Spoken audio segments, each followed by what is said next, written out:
ఇవ్వాలని చెప్పి కూడా కేబినెట్ నిర్ణయించింది. చైనా నుంచి ఎఫ్డీలను కూడా అనుమతిస్తోంది. హోటళ్లపై గ్యాస్ పిడుగు. ఎల్పీజీ సరఫరా మెరుగుపడకపోతే వ్యాపారాలు మూసివేతేనంటున్న యజమాన్యాలు. ముంబై, ఢిల్లీ, కోల్కతా, చెన్నై సహా పలు నగరాల్లో ఇదే పరిస్థితి. వివిధ శాఖ మంత్రులతో ప్రధాని మోదీ భేటీ. పెట్రోలియం ఉత్పత్తులు గ్యాస్ కొరత రాకుండా చూడాలని ఆదేశం. నిత్యావసర వస్తువుల చట్టం పరిధిలోకి వంట గ్యాస్. గృహావసరాలు, రవాణా రంగానికి అగ్ర ప్రాధాన్యం. వడ, దోశ, పూరి బంద్. వంట గ్యాస్ ఏదైతే పశ్చిమాసియాలో ఉద్రిక్తల కారణంగా చమురు కొరత కారణంగా గ్యాస్ కొరత మన దేశంలో ఏర్పడే ప్రమాదం ఉందని చెప్పి కూడా ప్రతిపక్షాలు ఆరోపిస్తున్నాయి. కొంత గ్యాస్ కొరత ఏమీ లేదు, మన దగ్గర నిల్వలు ఉన్నాయి, చమురు నిల్వలు ఉన్నాయని చెప్పి కూడా కేంద్రం సమాధానం చెప్తోంది. ఓవైపు కేంద్రం సమాధానం చెప్తున్నప్పుడు మన ప్రధాన నగరాలు చూద్దాం. ముంబై, ఢిల్లీ, కోల్కతా, చెన్నై ఈ 4 నగరాల్లో చాలా చోట్ల హోటళ్లు మూసివేసే పరిస్థితి ఉంది. హోటళ్లు మూసివేశారు, ఎందుకంటే నడపలేక గ్యాస్, కమర్షియల్ గ్యాస్ కొరత కారణంగా. ఇటీవల కేంద్రం గ్యాస్ సిలిండర్ల ధరలను కూడా పెంచింది. కమర్షియల్ గ్యాస్ సిలిండర్ ధర 115 రూపాయలు పెరిగితే వంట గ్యాస్ ఏదైతే డొమెస్టిక్ అవసరాలకు వాడతారో వంట గ్యాస్, మనం ఇళ్లలో వాడుకునే గ్యాస్ ధరలు 60 రూపాయలకు పైగా పెంచింది. అంటే గ్యాస్ కొరత ఉందనేది కొంత వాస్తవం. కొంత గ్యాస్ కొరత పశ్చిమాసియాలో ఉద్రిక్తతల కారణంగా ఏదైతే హార్మోజ్ జలసంధి దగ్గర ఇరాన్ దాడులు చేస్తుందో, క్రూడ్ ఆయిల్ షిప్పులు రానివ్వకుండా, ఇటువంటి ఉద్రిక్తతల కారణంగా మొత్తం అక్కడ ఆందోళన పరిస్థితుల కారణంగా కొంత గ్యాస్ కొరత ఉంది. రష్యా నుంచి కూడా ముడి చమురు తీసుకోవచ్చు అని చెప్పి అమెరికా కూడా భారత్కు చెప్పింది, అనుమతించింది. ఎంత ఉన్నప్పటికీ కూడా కొంత గ్యాస్ కొరత ఉందనేది వాస్తవం.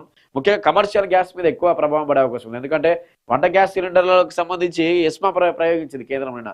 ఎట్టి పరిస్థితుల్లో వంట గ్యాస్ లేదని చెప్పొద్దు, గ్యాస్ డీలర్లు కానీ గ్యాస్ ఉత్పత్తి సంస్థలు కానీ అలా కృత్రిమ కొరత సృష్టిస్తే ఎస్మా ప్రయోగిస్తాం, కావాలంటే 10% ఉత్పత్తిని పెంచండి అని చెప్పి గ్యాస్ ఉత్పత్తి సంస్థలకు నిన్న కేంద్రం ఆదేశించింది. 10%, 100% ఉత్పత్తి ఇప్పుడు జరుగుతుంది, ఇంకా 10% పెంచండి.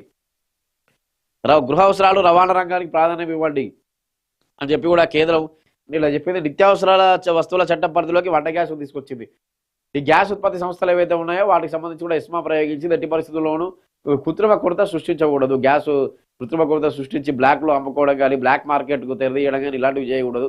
ఖచ్చితంగా గృహ అవసరాలు, డొమెస్టిక్ గ్యాస్ సిలిండర్ సంబంధించి నిత్యావసరాల వస్తువుల చట్టం పరిధిలోకి దాన్ని తీసుకొస్తూ గ్యాస్ కొరత లేకుండా చూడాలి, ఉత్పత్తి కూడా పెంచాలని చెప్పి. కానీ కమర్షియల్ గ్యాస్ సిలిండర్ సంబంధించి మనం చూస్తున్న ముంబై, ఢిల్లీ, కోల్కతా, చెన్నై సహా హైదరాబాద్లో కూడా కొంత అదే పరిస్థితి కనిపిస్తుంది. కొన్ని హోటళ్లలో వడ, దోశ, పూరి బంద్. గ్యాస్ కొరత నేపథ్యంలో హైదరాబాద్ హోటళ్లలో తగ్గిన మెను. మూసివేత దిశగా పెద్ద హోటళ్లు, హాస్టళ్లు, మెస్సులు.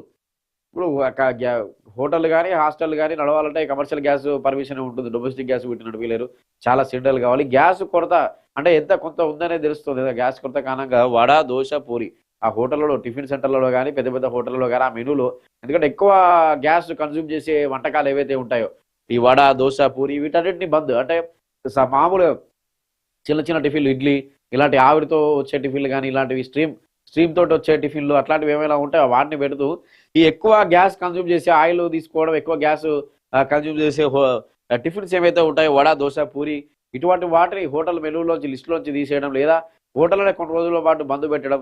ముంబైలో అయితే చాలా దారుణంగా పరిస్థితి ఉన్నట్లు తెలుస్తుంది. చాలా హోటళ్ళు మూసేశారు గ్యాస్ కొరత కారణంగా, గ్యాస్ కొరత ఉందని చెప్పి.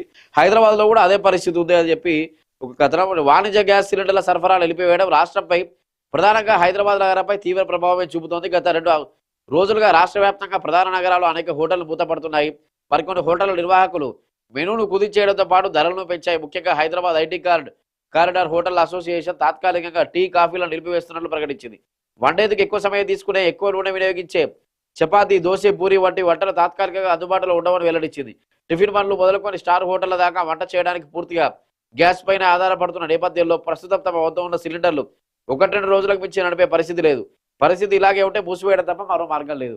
ఈ తెలంగాణ హోటల్ అసోసియేషన్ ఏం చెప్తుందంటే ఈ హోటళ్లలో ఏదో 1-2-3 రోజులకు నిల్వలు ఉన్నాయి గ్యాస్ సిలిండర్లు మా దగ్గర, కమర్షియల్ గ్యాస్ సిలిండర్లు. మిగతా రోజులకు నడపాలంటే చాలా కష్టం. ఇక ఆ 2-3 రోజులు కూడా దాటితే ఇక హోటల్ మూసివేయడం తప్ప వేరే మార్గం లేదు. అందుకని ఎక్కువ గ్యాస్ కన్జ్యూమ్ చేసి, ఎక్కువ ఆయిల్ అంటే మరిగించి చేసే వంటలు ఏవైతే ఉంటాయో ఈ దోశ, వడ, పూరి ఇలాంటి వాటిని మొత్తంగా బంద్ చేసాం. ఇలాంటి వాటిని చపాతీ, దోశ, పూరి వంటి వాటిని తాత్కాలికంగా మెనూ లిస్టు, అంటే తాత్కాలికంగా మెనూ లిస్టు నుంచి తీసేసాం. ఈ గ్యాస్ కొరత ఉన్న రోజులు అవి ఉండవు. ఇంకా ఎక్కువ రోజులు ఇలాగే గ్యాస్ కొరత ఉంటే ఇక హోటల్ మూసుకోవాల్సిందే, హోటల్ నడిపే పరిస్థితి లేదని చెప్పి తెలంగాణ హోటల్స్ అసోసియేషన్ చెప్తోంది. ముంబై మనం అనుకున్నాం, కోల్కతా, ఢిల్లీ, చెన్నై, ముంబైలో కూడా అదే పరిస్థితి దాదాపు. పశ్చిమాసియా సంక్షోభం మన దేశ హోటళ్ల రంగాన్ని తాకితే 1-2 రోజుల వాణిజ్య గ్యాస్ సిలిండర్ల సరఫరా పరిస్థితి మెరుగుపడకపోతే తమ వ్యాపారాలను మూసివేయక తప్పని పరిస్థితి ఎదురవుతుందని వ్యాపారులు ఆందోళన చెందుతున్నారు. ఆ రంగంపై ఆధారపడిన లక్షల మంది ఉపాధి కోల్పోయే ప్రమాదాన్ని ఎదుర్కొంటున్నారు. దేశవ్యాప్తంగా అన్ని ప్రధాన నగరాల్లోనూ ఇదే పరిస్థితి నెలకొందని తెలుస్తోంది. పరిస్థితిని చక్కదిద్దేందుకు ప్రధాని మోదీ రంగంలోకి దిగారు. వివిధ శాఖల మంత్రులతో మంగళవారం కీలక భేటీ నిర్వహించారు. దేశ పౌరులకు చమురు, ఎల్పీజీ కొరత లేకుండా చూడాలని సదరు మంత్రిత్వ శాఖలని సమన్వయంతో పనిచేయాలని ఆదేశించినట్లు ప్రభుత్వ వర్గాలు తెలిపాయి. ప్రధానితో సమావేశమైన వారిలో విదేశీ వ్యవహారాల శాఖ మంత్రి ఎస్ జయశంకర్, చమురు పెట్రోల్ శాఖ మంత్రి ఉన్నారు. ఈతమ చెప్పుకున్నట్లుగా మోదీ నిన్న వివిధ శాఖల మంత్రులతో కూడా సమావేశం నిర్వహించారు. చమురు కొరత, ఎల్పీజీ గ్యాస్ కొరత, ఈ గ్యాస్ కొరత లేకుండా చూడాలి, చమురు కొరత. ఇప్పుడు కేంద్రం ఏం చెప్తుందంటే మన దగ్గర చమురు నిల్వలు ఉన్నాయి, గ్యాస్ కొరత లేదు.